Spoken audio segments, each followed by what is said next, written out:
Okay, so this is how you would set up the visual model for this problem. It said that two kings were both given the same amount of coins, so that's where we get our equal sign from. King Stephen is given the 2 sealed pouches and the 8 loose coins. King Mikey, which is going to be represented on the other side of the equation, was given 4 sealed pouches and 2 loose coins. So this would be the visual model for this problem. When asked to write out the steps and complete sentences, you would first take 2 coins away from each side. 1 coin, 2 coins, 1 coin, 2 coins. Remember, our ultimate goal is to have 1 pouch on one side and then all of the coins on the other side. The second step says to take 2 pouches away from each side because at this point we have pouches on both sides. So in order to get the pouches on the one side, we're going to cancel out 2 from the left-hand side. And whatever I do to the left, I must do to the right. So I'm going to cancel out the 2 on the right-hand side. That would leave me these 6 coins and 2 pouches. So my third and final step would be to divide the 6 coins equally into the 2 pouches. So here we can think of 3 coins must be in the first pouch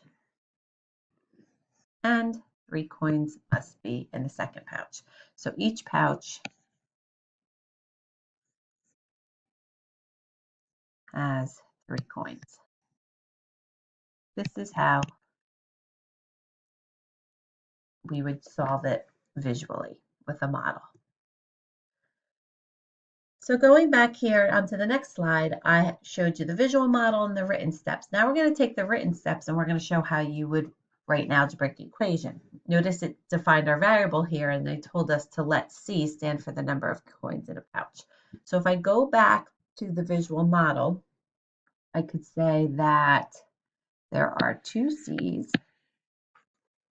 because this would be 1 C and this would be the other C. So 2 C's plus the 8 coins, 8 loose coins, is equal to 4 C's. This has a C, a C, a C. So 4C plus 2 coins.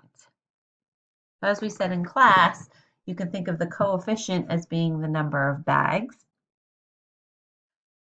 or pouches, and then the constant terms being the number of loose coins.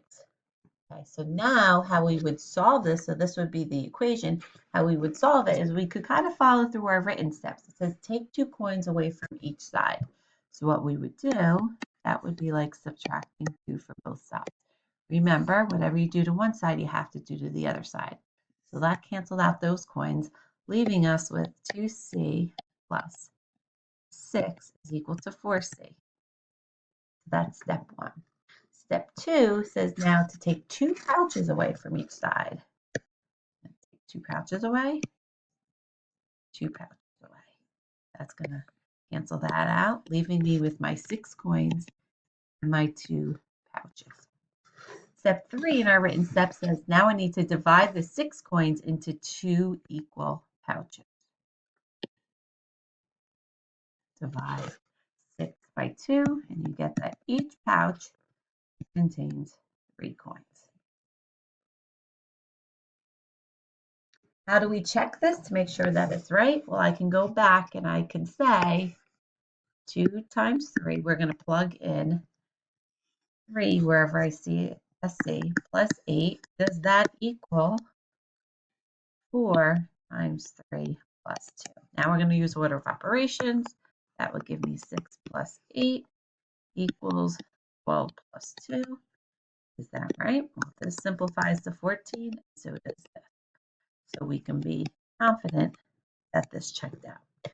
If we go back to the last problem and we go back and we put in 3's into this diagram, it would be a 3 and a 3, which is 6, plus the 8, which would give us 14.